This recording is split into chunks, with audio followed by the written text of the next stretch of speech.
Ne t'irrite pas contre celui qui réussit dans ses voies, contre l'homme qui vient à bout de ses mauvais desseins. Laisse la colère, abandonne la fureur, ne t'irrite pas, ce serait mal faire. Par celui qui réussit dans ses voies, contre l'homme qui vient à bout de ses mauvais desseins, on entend ces incrédules qui ne connaissent pas Dieu et vivent uniquement pour satisfaire leurs désirs corrompus et déchus. C'est-à-dire que, de la vie de notre peuple de Dieu, ces incrédules semblent toujours réussir, et ils donnent l'impression qu'ils profitent pleinement des plaisirs et des divertissements. Cependant, notre peuple de Dieu ne doit pas s'irriter de ce succès et de cette élévation des incrédules, c'est-à-dire du pouvoir, de l'honneur, de la popularité, des richesses et de toutes ces choses qu'ils ont obtenues. Non, il ne faut pas envier le moins du monde ni s'irriter de ces actions mauvaises dont ces incrédules profitent, jouissent et se réjouissent.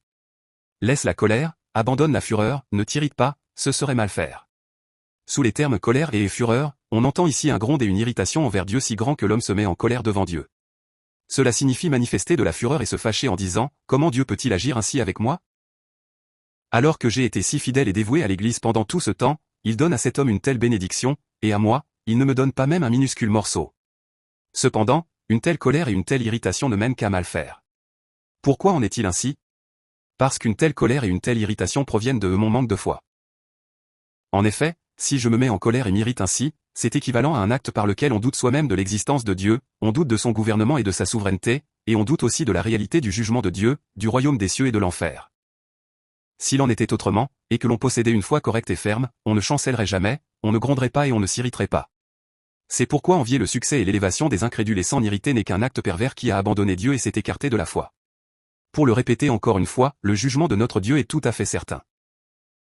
Ces méchants subiront certainement le jugement de Dieu et seront retranchés, et inversement, notre peuple de Dieu héritera certainement du pays. Ils réussiront. Ils recevront la bénédiction. Mais pourquoi ne croyez-vous pas en cela? Pourquoi ne croyez-vous pas en cela, et au lieu de cela, vous vous mettez en colère et vous vous irritez ainsi? Votre colère et votre irritation ne sont qu'un péché pervers qui manifeste votre manque de foi. Est-ce pour cela?